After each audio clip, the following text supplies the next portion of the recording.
Looking at the map of Almaty region, one can easily notice a green triangle. It's the delta of the Ili River. 150 kilometers away from Lake Balkhash, the river starts branching out, forming a labyrinth of lakes, canals and islands. It is a boundless sea of water, reed thickets and inundated woods called riparian. The Kazakh word tugai has already entered the international scientific literature. The animal and plant communities existing in the inundated forests of Central Asian rivers can be found nowhere else but here. They represent the natural value of global significance.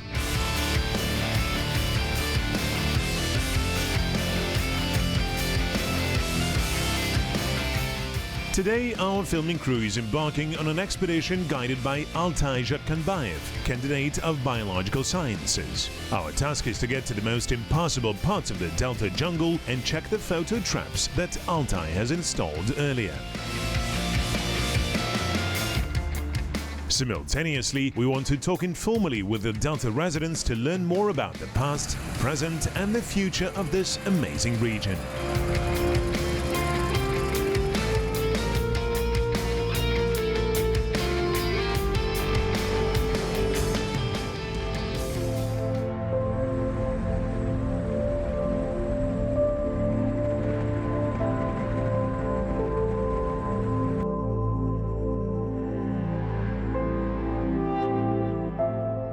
Balkhash district stretches from Malay Saray mountains down to the coast of Lake Balkhash itself, and in the west and the east it partially occupies the Saray Yisik, Atirau and Telkum deserts. A couple of mid-sized European countries could fit within the limits of this area, but here people mainly live along the Ili banks. In this arid place, water means life.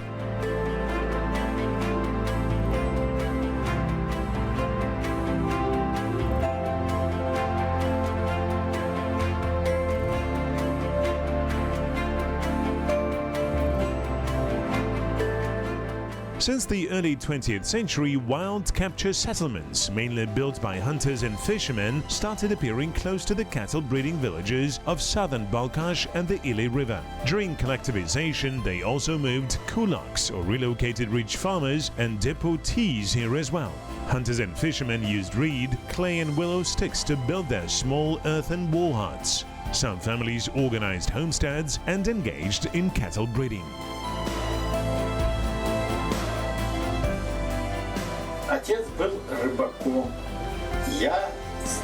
My father was a fisherman. I didn't go to school at all since we didn't have one. I used to fish with my grandfather and father. I was a fisherman all my life. They taught me how to make traps and drift nets.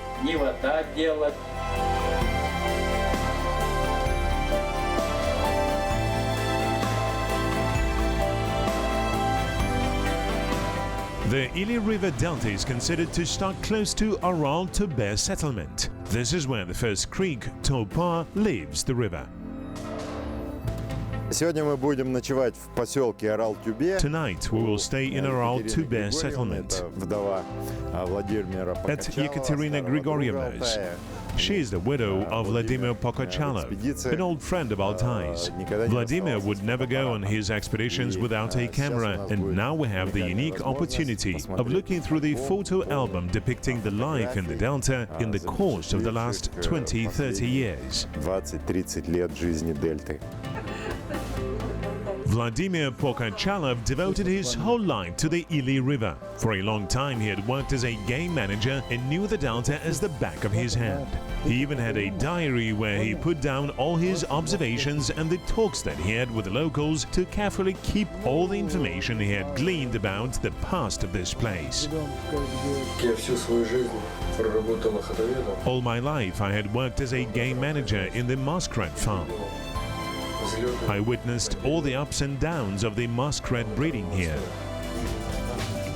In the 90s of the last century, the demand for fur fell, and Vladimir was one of the first ones to switch to sport fishing based on the catch and release principle. Once he told us about the first group of German fishermen that came to the Ili Delta. They had caught about 80 catfish weighing 20 to 100 kilograms. After their departure, they wrote a letter saying that the Ili River was the best place in the world for catfish fishing. After that, fishermen groups from Europe started coming to Kazakhstan on a regular basis.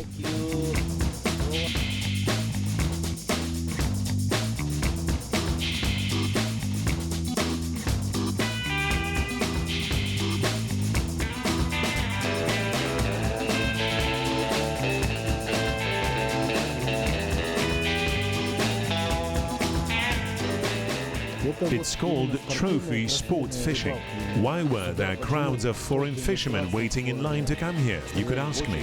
Because nowhere in the world but here in the Ili Delta they could catch huge 2.5 meters long catfish. That one was 2.7 meters for sure, weighing up to 100 kilograms. As far as I know, the official record was 2.72 meters.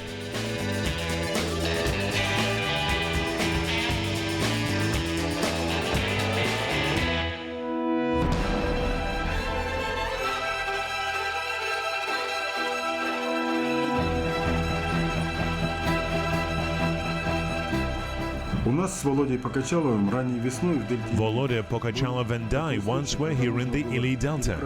It was early spring, and we wanted to cross one of the canals. The ice was already moving, and so Volodya managed to get to the other bank by simply jumping from one ice floe to another.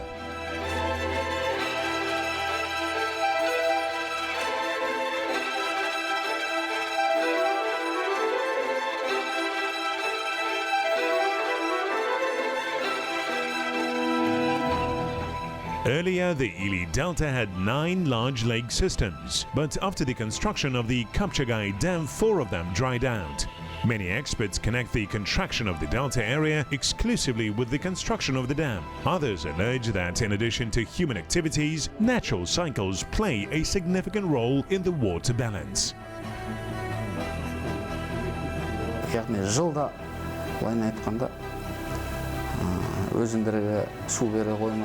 Mountain glaciers represent a kind of natural water storage tanks. During winter, they accumulate water, and when it gets warm, they release their water into rivers. About 20 to 30% of moisture in a given watershed accumulates in the mountains. During warm seasons and when the quantity of precipitation is normal, 100% of the accumulated water goes to rivers and lakes.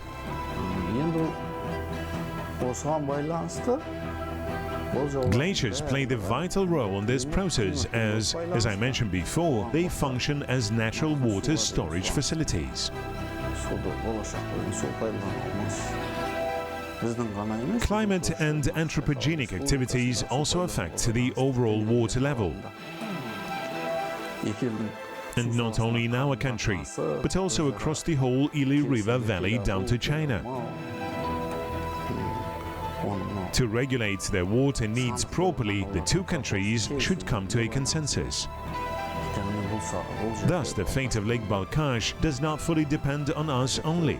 We also need to take account of such factors as climate change and the water demand in the neighboring countries. This is a matter of great concern for us.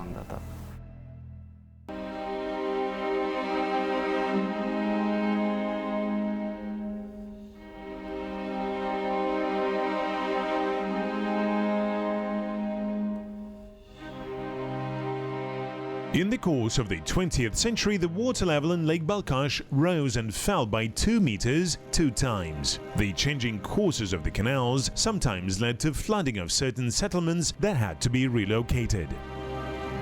Friedrich Karlovich Kintop had worked as the director of the muskrat breeding farm for many years. He recollects when he came to the Balkhash area for the first time. In the beginning of the Great Patriotic War, the Germans from the Volga area were relocated to Kazakhstan. Сказали, значит, по 24 килограмма на человека. They told us that we could take only 24 kilograms of personal belongings per person, and that we would be taken to Kazakhstan. Lots of grapes, they told us. We arrived on the shore of the Ili River in November. The relocated settled down along the Ili River. They made wire hooks to catch fish. Once a week, a wooden barge would collect the willow rods to take them to the ute factory. For the whole week, the migrants were looking at the Ili coast with fear and hope from the barge deck. It was a real jungle. Dozens of pheasants were sitting in Judah thickets. In the evenings, wild boars would come out from the woods to the sand spits. Terrible shouts could be heard along the coast during the night. Could this be tigers? No, it's the rows shouting, the barge captain used to reply. The Kazakhs treated us very kindly and shared the last piece of bread with us. It was a hard job to develop the new place. The exiled dug dugouts and learned to fish and hunt.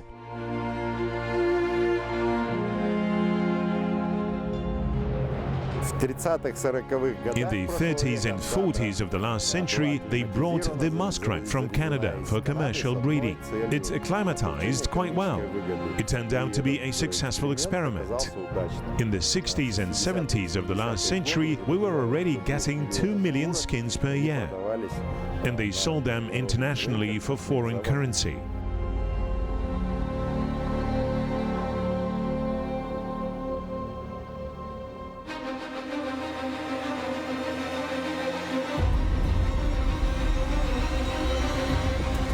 At first, as it often happened in those days, the NKVD, or the People's Commissariat for Internal Affairs, closely watched the muskrat experiment. Mr. Volansky, the first muskrat farm director, had spent 4 months in prison due to false denunciation. They brought the muskrat from Canada. There were a lot of denunciations back then. So someone wrote that they had brought some kind of water rat, and that it would destroy the dams. They were under arrest for 4 months. Then it became clear that they didn't bring it themselves, that it was decided on the higher level.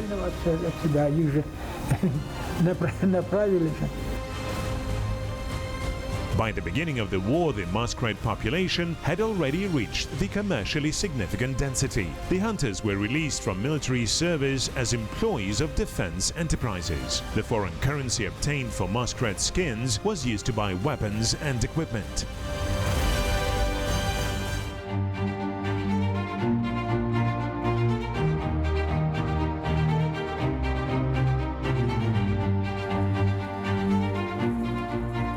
In winter, muskrats live in holes or build lodges with reed and tree roots. Look at this muskrat lodge. Around each inhabited lodge, there can be up to 10 feeding lodges, which can be quite small. Do you see the jackal tracks around the lodge? Here's even the jackal's feces and lair. No doubt, muskrats are an easy catch for jackals.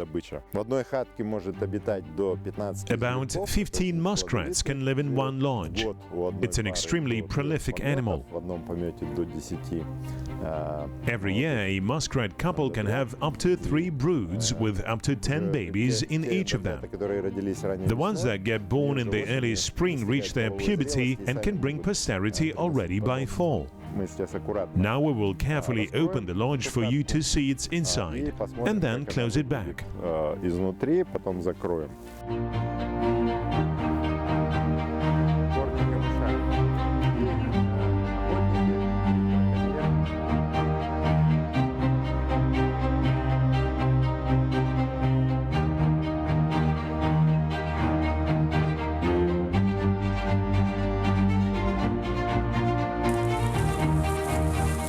The muskrat open season starts in September and continues until the New Year's. The hunters move across the marshy banks using light kayaks.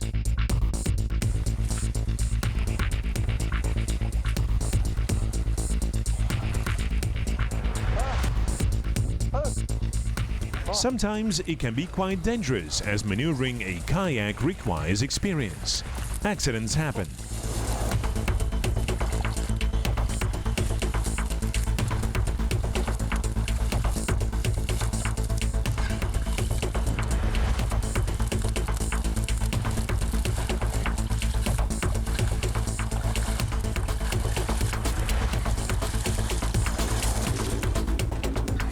If matches get wet, one of the ways to get warm is to hide in a muskrat lodge.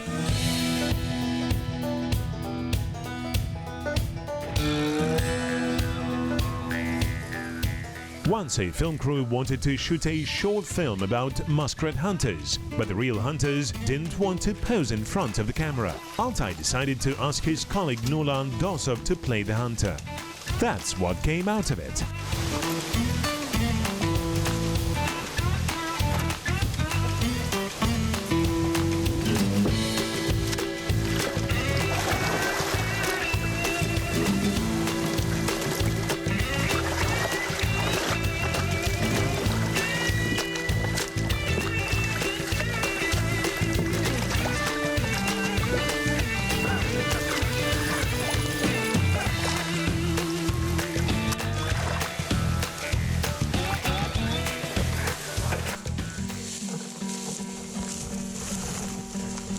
On certain islands, you can still find the remains of small hunters' huts built many years ago.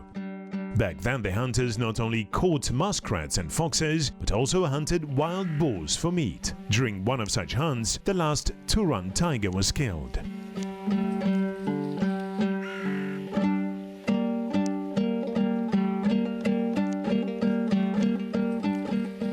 Собака, значит, залаяла, значит, потом The dogs started barking.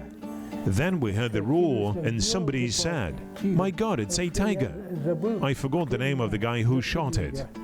After that, we saw no more tigers here.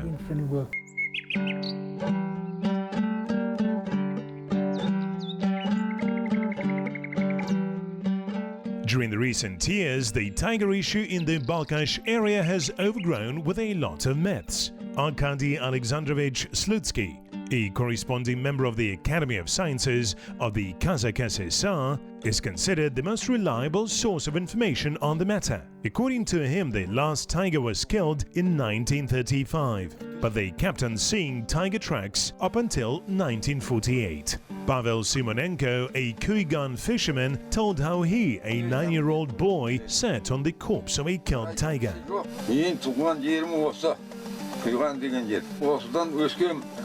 My homeland is here, in Kuigan.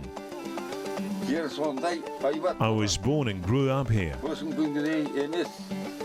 I remember it's still a blossoming area, nothing like today. In the old days, it was a true paradise given to us by the god.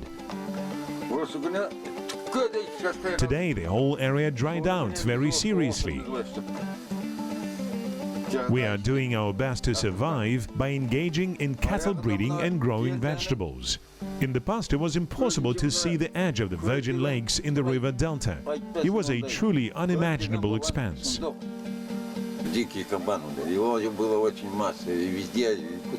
There were a lot of wild boars here in the past. Now it's hard to find even one track. Very few of them here today. What do you think is the reason? I think it's the winter water releases from Kapchagai. The water just floods the areas where it feeds. The animals are forced to leave such places, as there's just ice and water, and they cannot find anything to eat.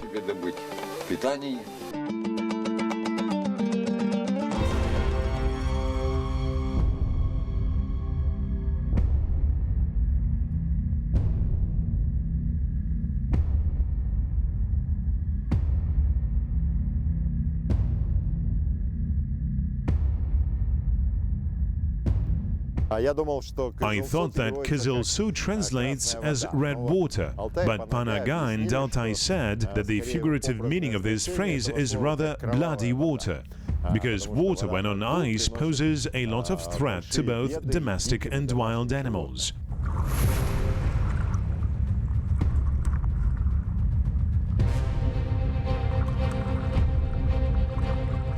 Due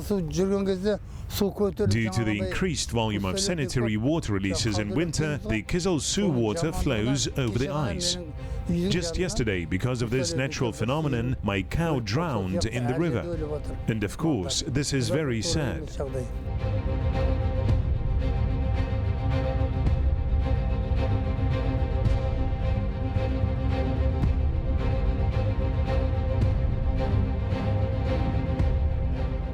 The inundated rivers of Central Asia sometimes change their course. In the first half of the last century, the Kalgan Ili, which means the former Ili, was the main sleeve in the delta. At present, this is just a small canal with a narrow strip of coastal reed in the middle of the steppe.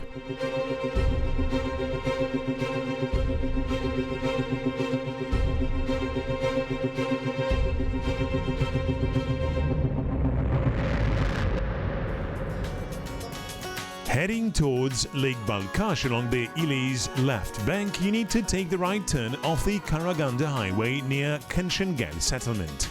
At the crossing, you can take a cheap but a very tasty bite.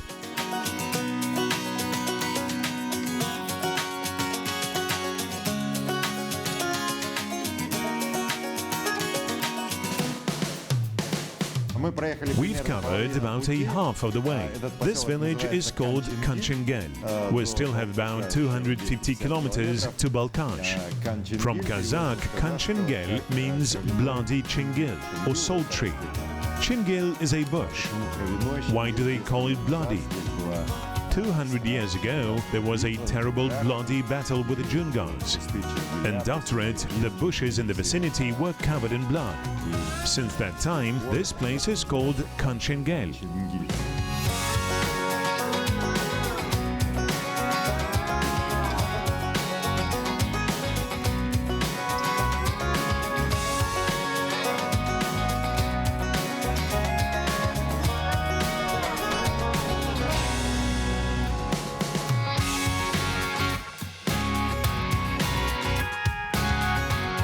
Approaching the coast of Balkhash, the landscape gradually changes.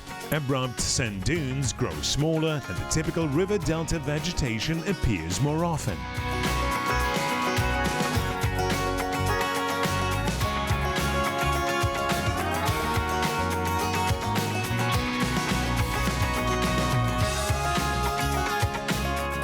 Вот смотрите. Look at the Kanchiya thickets around. This is the local name for nitta bush. Wild boars and pheasants like it. In the past, the locals would make jam and compote out of it too. The only way to get through nitta bush thickets is to follow wild boar tracks. Boar's skin is thick and rough, so the spears make them no harm whatsoever.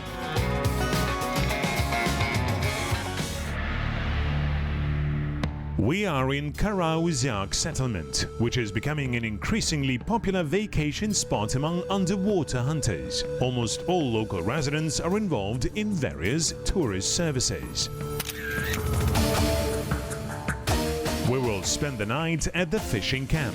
Its owner, Viktor Chulkov, is our good old friend. When young, he had worked as a fish protection inspector and now is promoting fishing tourism.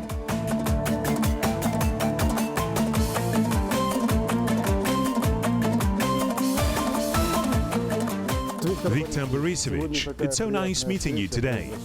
35 years ago we had met here for the first time in the lower reaches of the Ili River.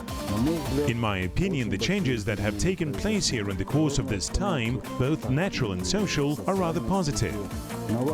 What most important changes did you witness in the last 3 decades here?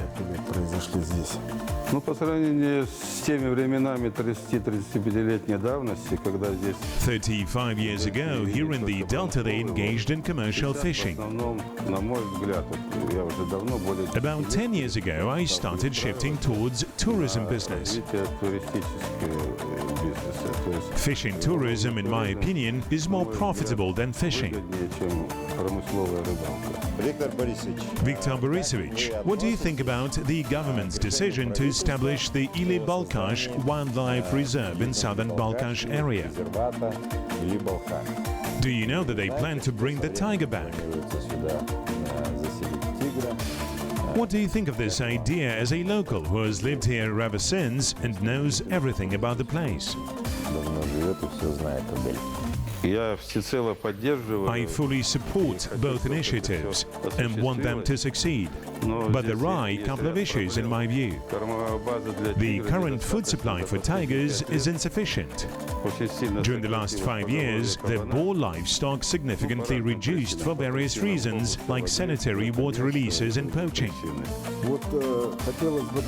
In addition to the factors mentioned by Viktor Borisovich, fires also negatively affect the fauna of the Ili Delta. For the most part, they occur in the spring, during the nesting and mating seasons. Что касается тигра, конечно, мы все, As for tigers, we're expecting it with great enthusiasm. если этот проект увенчается, We hope the initiative is successful. то и для нас это будет. It will be good for the area and for local tourism industry. Нам мы с гордостью We are proud about all the changes in the area. и в нашей родной дельте возродить. For local environment, it means that if the tiger comes back, its food supply animals like boars and deer will return also. Мы в свою очередь In our turn, we are doing our best to restore local fish resources. I mean both carp and sturgeon. I think that if we join our efforts and do the best we can, we will see tigers and sturgeons here during our lifetime, and the area will become blossoming and prosperous once again. Preparing for the expedition, we reviewed all the information available online about the tiger and even contacted the experts from the Far East. These zoologists that have been studying tiger for many years told us that for many years the population of the Amur tiger has been subject of negative selection as to fear of humans. All conflict tigers are being withdrawn from the population, and at the moment, practically no such tigers remain in the wild. In those rare cases when tigers attack livestock, the state compensates the losses for the locals.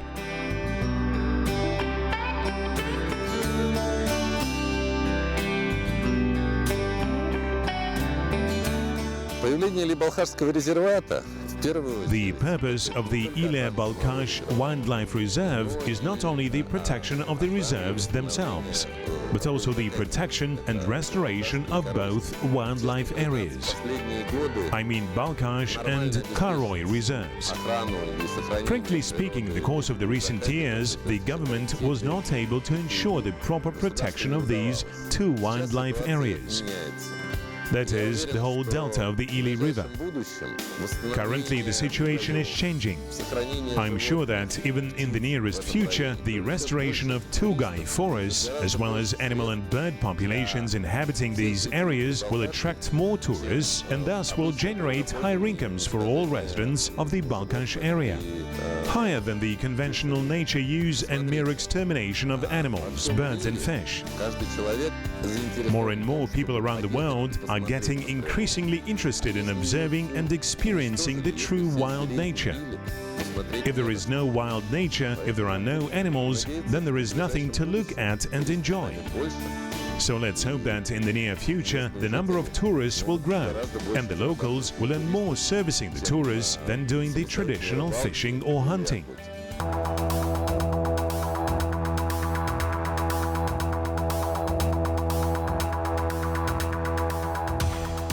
One of the main objectives of water users is to protect fish stocks. The gamekeeping service headed by Viktor Chulkov patrols the water area on a daily basis. The inspectors are not only combating poaching, but also organizing sport and amateur fishing events. The outdoor Kazakh team decided to try their fishing luck as well.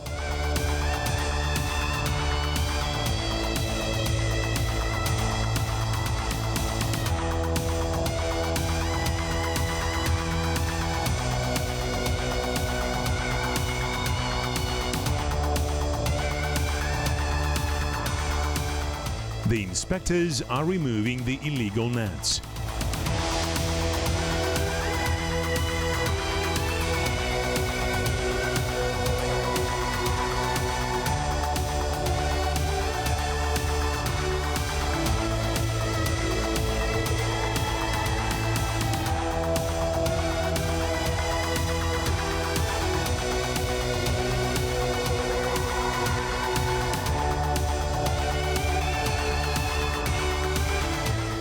They are releasing the fish into Lake Balkhash.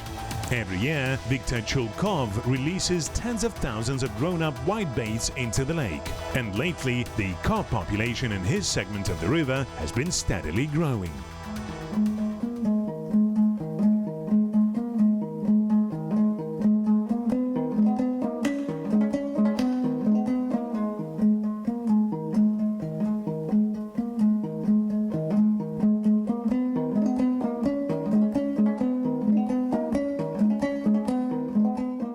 They call Panaga, a local farmer, the informal mayor of Kazakh. In the past, he was a fisherman, but now he is breeding cattle and accepting tourists.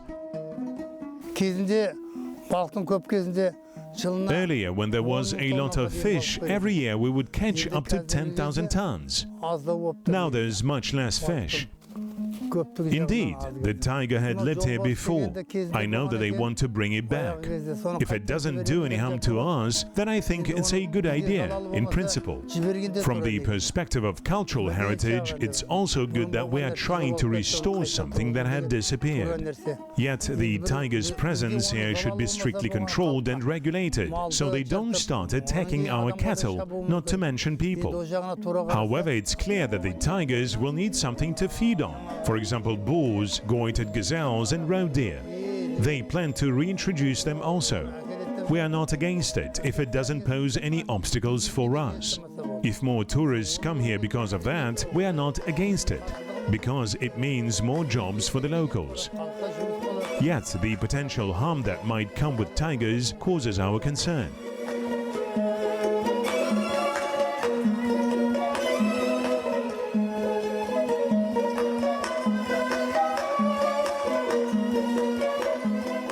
For many years, Jasa Ashirovich Adilbayev had worked as director of the Karata Reserve, but has returned to his native place finally. I was born in the settlement of Ili of Balkhash district. My grandfather was the first to organize a fishing guild on Lake Balkhash. Then we moved to Kazakh. All my professional life has been connected with fishing and conservation.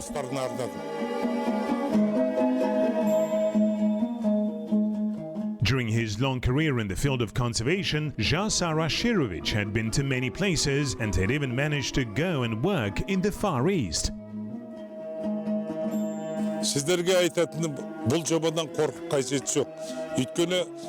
We shouldn't be afraid of anything. Tigers don't attack people. Even if a tiger eats someone's cow, the corresponding compensation is provided by the law.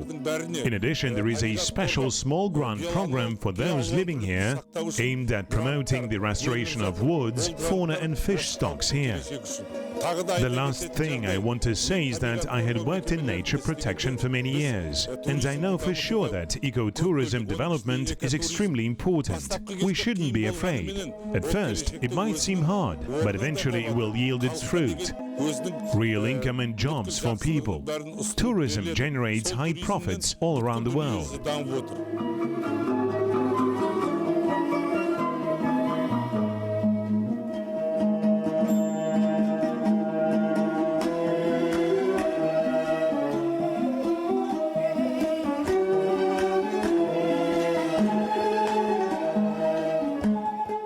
Looking at the modern Kazakh scenery shot from the drone, we definitely see the changes that tourism has brought and keeps on bringing to the Ili Delta. Yet, it's the time to say goodbye to the comfort of the tourist camp, as during the next week we will live in tents among wild tugai forests, checking the photo traps to acquaint our audience with the fauna of southern Balkhash.